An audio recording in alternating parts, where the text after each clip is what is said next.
For $100 million, I would take it in my it's gonna reach the other side.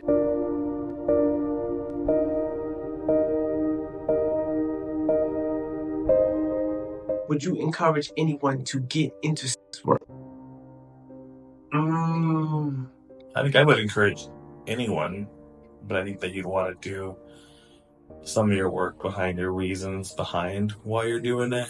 I wouldn't so much encourage them, but I would literally tell them to think about the pros and cons before you even think about going into that industry. For me, because I'm not doing it for money, it's a little bit different. I like it. It's fun. It's interesting. You meet different people, interesting people like this. I don't know. That's kind of all I got. I kind of just do it for the fun, as I feel like it type stuff. So for you, it's not about the money. It is strictly for the, I guess, confidence factor. Yes. The money is the problem. If I can't finish with oral, I finish with the anal. It's never the other way around. It's always oral first, then anal. From what I heard, it's pretty good. Like, all the reactions I've ever got it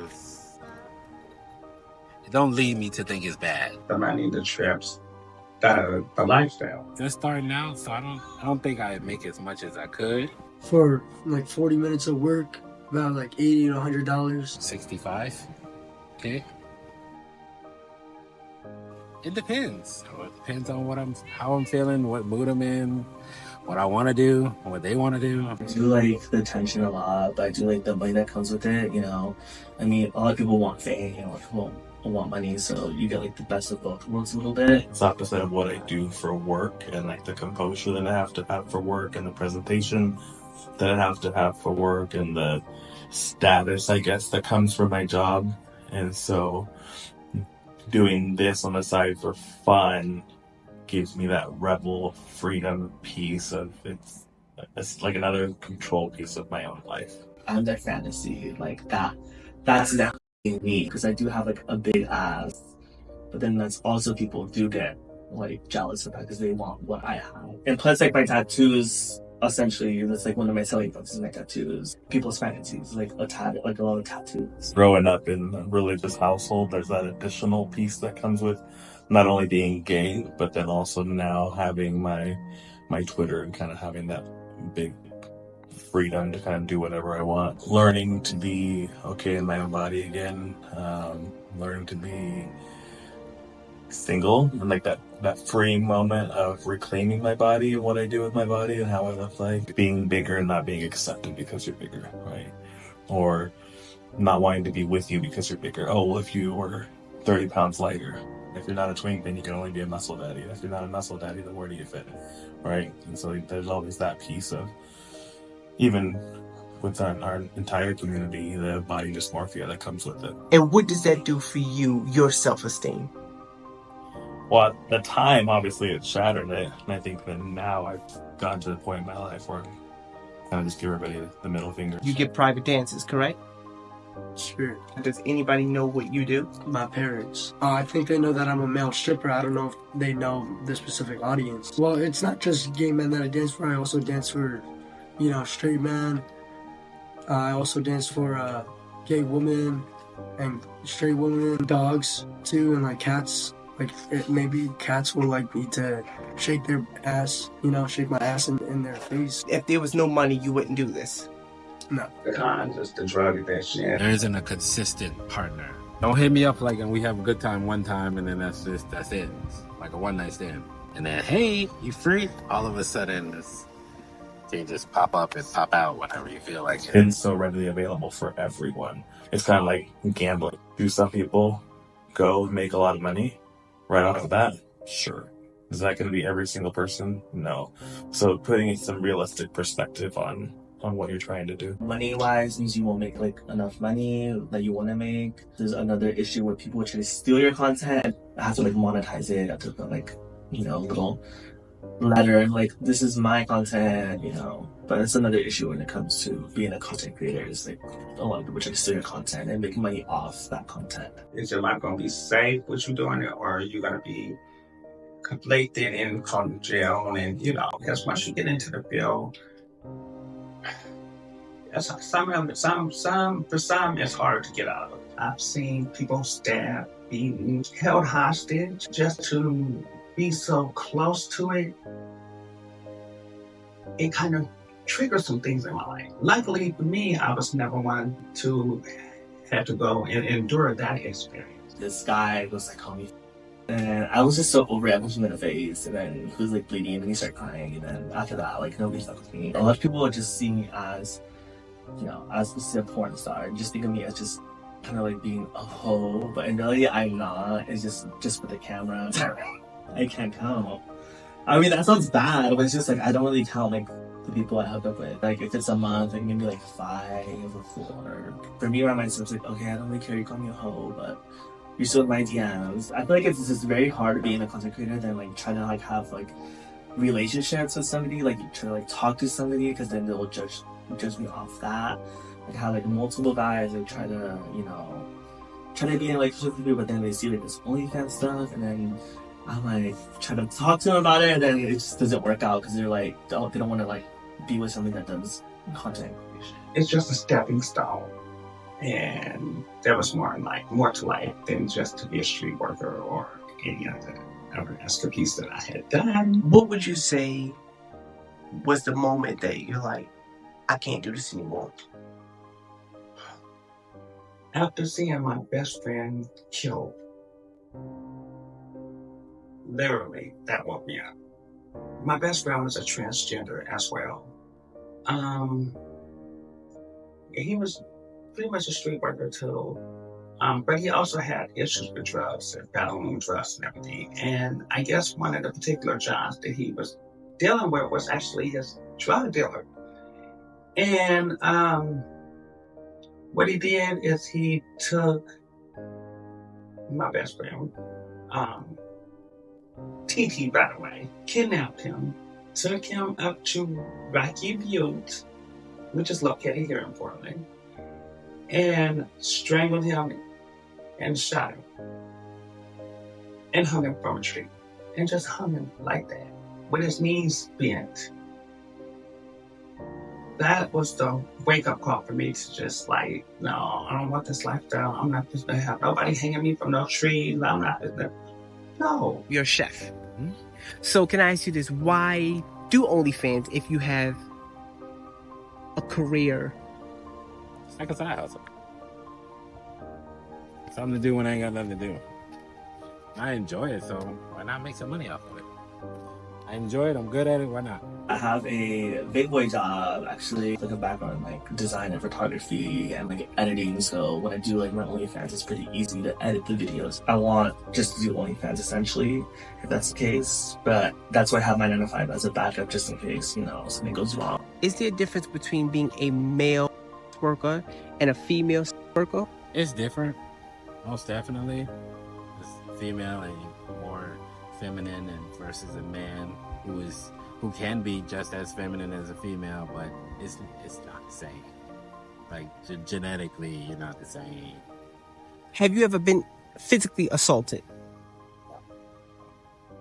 Do you think it's because you are a man and you can defend yourself against another man? I think it's just I haven't ran into anybody like that. The most that's happened to me while I was dancing was a dude kissed me, but that was the first time that's ever happened. And he was putting money in my underwear, and they got as far as trying to get me in their car in an Uber. He wants to pulverize my little.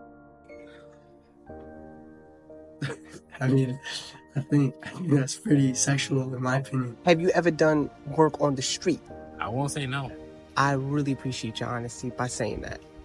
Because, you know, sometimes people will, oh, no, I'm not going to do this. I'm not going to, you know. You see them right back there in the corner.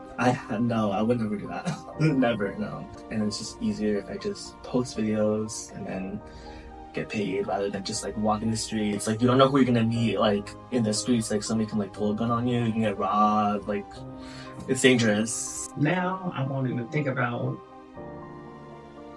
getting on the internet and having random sex or meeting random people. I want to get to know you for you.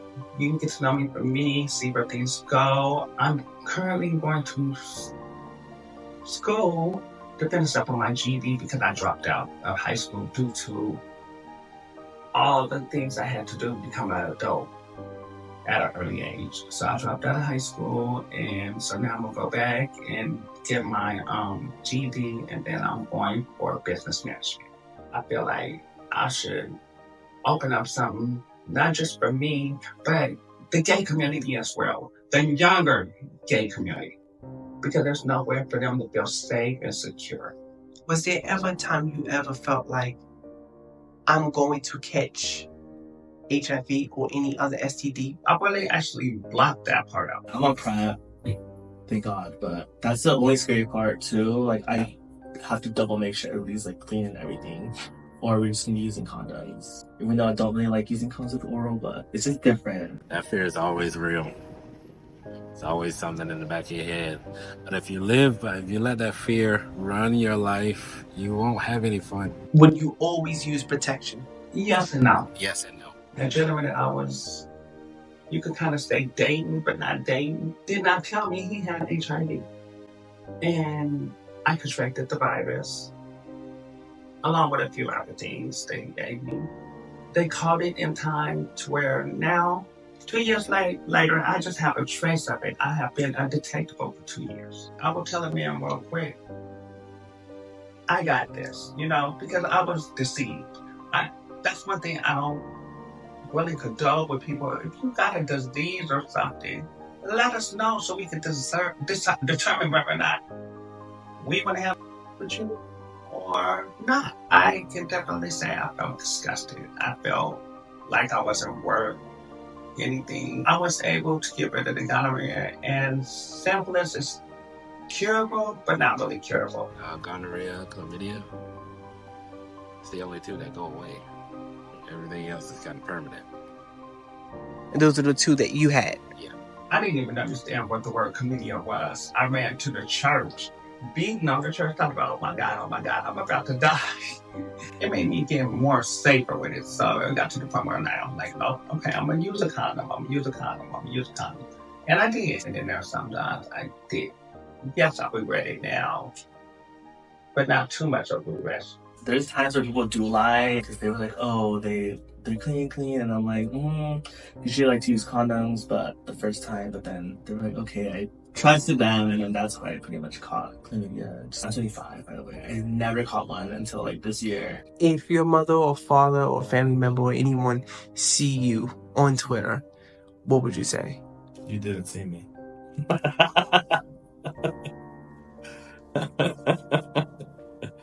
I would say I don't have shame for that, right? It is what it is, what I enjoy doing on the side for fun, and I'm pretty open and bold with my family too. I'm unapologetic about my life, and I've had to work for that, right? And so they know that sometimes I'm going to do things that they're not necessarily going to want to see or know about, and there are other things that I'll say just to see if I can get a reaction out of them, because that's just kind of how I am with certain things too. Have you ever felt ashamed for what you do? No. I honestly don't care. I mean, most of my friends already know I do it. I mean, everybody knows I do it. So. Can I ask you this? Does your mother and father know? No. They don't know? No. I'll just be like, well, I pay the bills, and then I was thinking they're gonna get upset, obviously, like they're like Hispanic. They'll get over it, I already know they are. I feel like every parent would be ashamed. They'll just probably be disappointed. I'm already old, so I'm 38. I always carry a little bit of shame with it too, because I think if you didn't, then you'd just be sharing it everywhere as well. So I think there's still like an internalized piece of shame. It's just a job. It's just acting. It's fun to do on the side. Like, it's kind of a different experience. Even though people might look at me as gay at the club, I don't care what they think. All I know is that, Once I enter myself in a woman, that all changes people's perspective. For $100 million, I would take it and so it's gonna reach the other side. But that doesn't make me gay, that makes me a rich man. I want to thank you for watching the Marcus Ford Show. Subscribe and share.